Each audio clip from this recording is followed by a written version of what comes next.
Well, so much for being legally bulletproof that a second federal judge today blocking President Trump's revised travel order. The president slamming the ruling, but what are his options now to Judicial Watch's President Tom Fitton on how the White House can implement a court-safe, even activist judge-safe order, if that's possible, Tom? Yeah, it's going to be tough, at least in the lower courts. The ruling yesterday was in the Ninth Circuit out of Hawaii, so the Ninth Circuit obviously is going to be unfriendly to President Trump. You have activist judges who are really making political points in their rulings as opposed to legal points in many ways, which is particularly troubling. And so in the end, I think it's going to be up to the Supreme Court. And I don't know how the Supreme Court's going to rule on these issues. You know, there's this anti-Trump bias in many judicial courtrooms across the country, evidently. And I don't know if that's going to affect Supreme Court thinking from otherwise sensitive justices there. Last night, Judge Derek Watson, the Hawaiian federal judge, he starts off his 43-page ruling by saying the illogic of the government's contentions is palpable. Is it that palpable? Is it that obvious to you? And why does he see it this way? Is it just because of his ideological bent? Well, you know, your viewers should understand what the court is concerned about is that President Trump has said in the past he wanted a Muslim ban. So a subsequent executive order that targets countries where terrorism is a major problem and there's really no functioning government that would allow us to ascertain the backgrounds easily of those trying to enter the United States, that there should be a pause in bringing people in from those countries.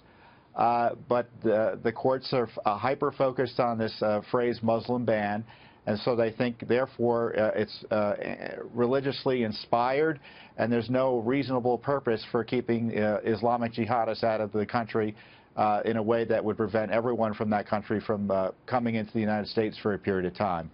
I don't buy it. It's not persuasive, but that's the problem the president is facing from these judicial activists who are not giving the president the benefit of a doubt that, frankly, they ought to under the law, which is in matters of foreign policy.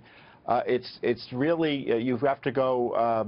You have to be on firmer ground to second-guess the president's actions here, which are really based on policies implemented by President Obama, which were issues of these countries are issues of concern of the prior administration. That's how the initial 7 and then now 6 countries were developed, or at least how they were focused on. But Tom, he also said overwhelmingly Muslim populations for these 6 countries are 90.7 to 99.8%. You know, it gets to the argument that a dog is a quadruped, but not every quadruped is a dog. You know, and it's if they go at it with this sort of logic, then the president would only have domain over countries that have a mixed religious population. We can never defend ourselves from any country that has overwhelming religion of any sort, and that certainly seems to hamstring us, and I'm pretty sure it was not the intent of the framers of the Constitution. Can the president conduct wars in those countries?